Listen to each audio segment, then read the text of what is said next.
जय श्री राम।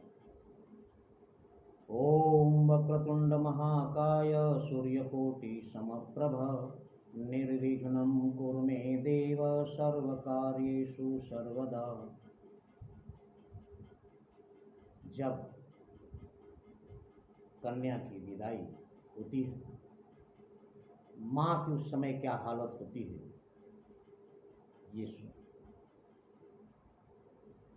माता उस समय हुई पुलकित, छाती कुछ कुछ भर आई है। बेटी जो अब तक अपनी थी, वह अब हो रही पराई है।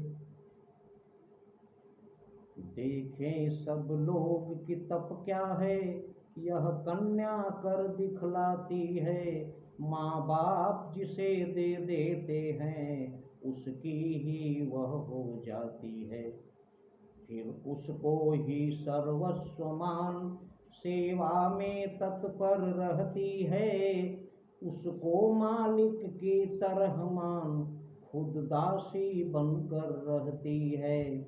यह आर्य जाति की कन्या है, यह आर्य देश का गौरव है, जिसका जवाब दुनिया भर में मिलना अत्यंत असंभव है।